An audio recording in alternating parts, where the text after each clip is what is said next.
Joseph Benedict Apura aking ngalan, Barangay Kugunan ang pinagmulan. 20 taong gulang, you're tall, dark, and handsome. Isa lang akong normal na mag-aaral na nangangarap na balang araw ay maging matagumpay. Motto ko, maikli lang ang buhay, kaya gawin mo ang mga bagay na magpapasaya sa'yo. Basketball naman ang sports ko. Medyo matangkad ako kaya ako ang rebounder sa team namin. Tiklikan lagi sa ilalim, kaya as a rebounder, lagi kang masasaktan. Pero mas masakit pala pag nalaman mong rebound ka lang.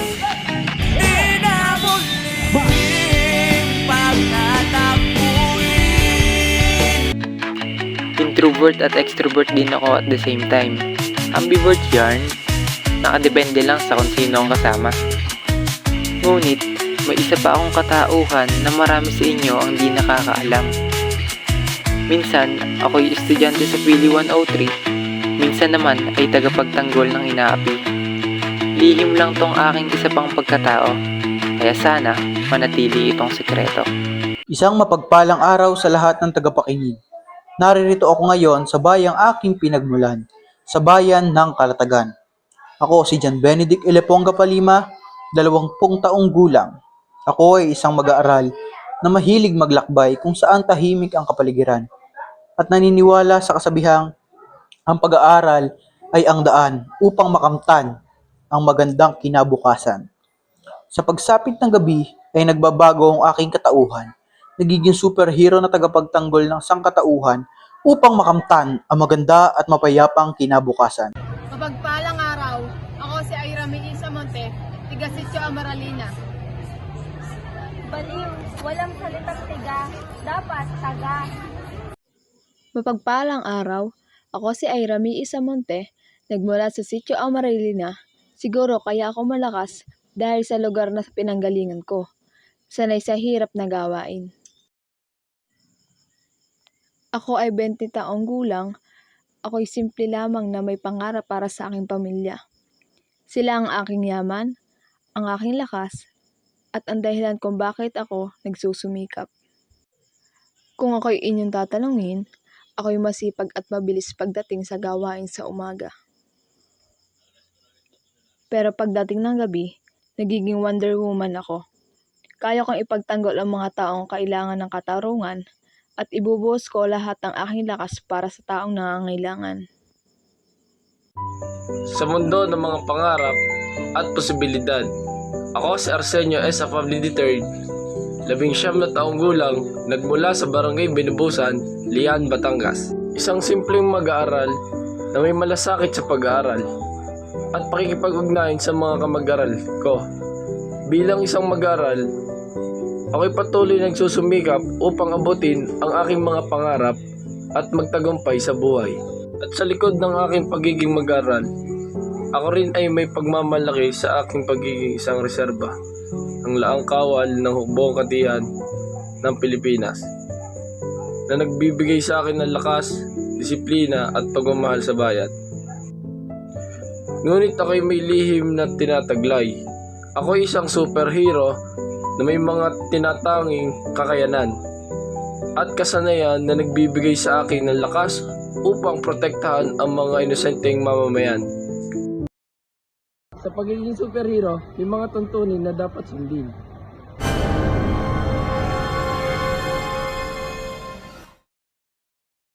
Pero bago yon, dapat kong sundan ang magnanakaw na yon.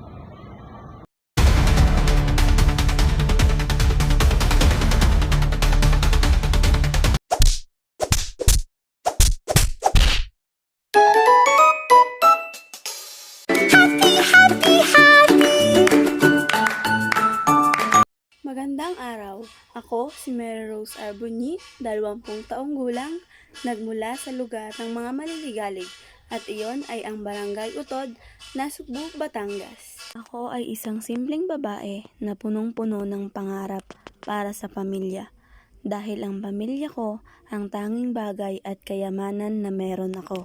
Wala akong ibang pangarap kundi ang para sa pamilya ko. Hindi ako laki sa yaman, pero lumaki akong punong-puno ng pagmamahal mula sa mga taong nakapaligid sa akin. Ako ay isang babae na hindi maarte sa anumang bagay. Dahil ako ay laking bukid at laki ako sa mga gawain dito. Kaya ang mga mabibigat na trabaho ay hindi na bago sa akin. Ako ay may mumunting lihim. Ako ay nagiging isang Darna na may tungkuling bantayan, magdamag ang mundo at magligtas ng mga tao. Yun lamang po. Muli, Mary Rose Bunyi, ang inyong lingkod. Mabuhay and God bless everyone. Magandang araw sa inyong lahat. Ako si JB Brian M. Marquez, 19 na taong gulang, nagmula pa sa Kapitolyan, Batangas. Isang kabukiran kung saan ay may isinilang na maaasahan, wala kaibigan at may lakas ng katawan at isipan. Sa klase, ako yung tipong handang tumulong kapag may nahihirapan. Parang hero na lagi nandiyan kapag kailangan. Pero huwag kayong mag-alala, hindi ako nagdadala ng kapa. Dala ko lang ay ang ngiti at pagiging mabuting kaibigan. Hindi ko layuning ako'y inyong hangaan tulad ng isang hero. Gusto ko lamang ay maghatid ng saya bilang isang simpleng tao. At sana sa simpleng pagpapakilala kong ito, makita nyo ang kakaibang super sa puso ko. JB nga pala, simpleng tao lang sa umaga, Superman sa gabi. Pagdilat ng mga mata, paggising sa umaga, at huwag mong hanapin ang pinakamalakas na boses. Dahil ako'y hindi dumadagundong kundi dumadaloy ng tahimik, ngunit buo. Ako si Belby Javier, 19 na taong gulang, mula sa Matabunkay, Lian, Batangas. Isang lugar ng sipag at halakhak, ngunit ako'y naiiba. Hindi ako palaging nasa gitna ng usapan, hindi akong unang sumisigaw ng kamusta, o huling nag-iiwan ng tawanan. Ako nakikinig sa pagitan ng mga salita, ang nagbibilang ng bawat takbang, ang humahabi ng plano sa katahimikan ng aking isip. Sapagkat para sa akin, ang tunay na lakas ay hindi nasusukat sa dami ng kausap, kundi sa lalim ng naiintindihan. At bago matapos ang araw na ito, iiwan ko ang aking katagang. Katahimikan ay hindi kahinaan. Ito ay sandata at sa likod ng bawat tahimik na titig may isip na laging handang magtagumpay. Muli, ako'y magpapakilala, Phil Javier, normal na tao sa umaga. Ako si Batman sa gabi, tagapagligtas ng mga sinasaktan at mga napapahamak. Magandang araw sa lahat! Buksan ang pinto at ako'y pakinggan. Ako nga pala si Maria Gila Victoria Katapang, isang certified Batanggenya mula sa Lilaran, Nasugbu, Batangas. 19 taong gulang, nasa tamang edad na para maging responsable, pero madalas akong maging responsable kasi palagi akong tulog sa umaga.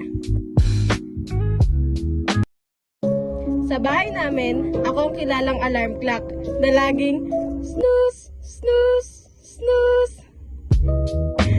Ang motto ko, mas mabuting tamad basta hindi pagod. Kasi nga naman, kung pagod ka, mahirap bumangon. Pero kung tamad ka, may pag-asa ka pa.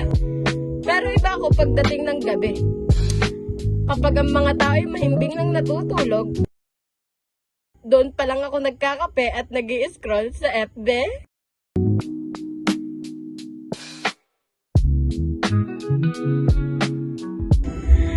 Ako, si Black Widow ng Barangay Bilaran, handang ipagtanggol ang refrigerator sa midnight snacks. Ako yung tipo ng tao na gising sa 10 oras ng gabi na para bang bantay sarado ko ang mundo. Ako si Maria Gila Victoria, Malasanto ang pangalan, ang inyong kapitbahay na kapit sa unan. Pero sa gabi ay maaasahan. Bawat miyembro ng grupo namin ay may kanya-kanyang mahalagang papel na hindi maaaring palitan o baliwalain. Ang aming lakas ay nagmumula sa pagkakaisa at pagtutulungan, at bawat isa ay may ambag na nagpapabuo sa aming tagumpay. Kapag may isa mang mawawala ang balanse ng samahan at mahihirapan kaming tuparin ang aming tungkulin. Magkakasama, kami lumalaban sa mga masasamang puwersa at nagtataguyod ng kapayapaan at katarungan.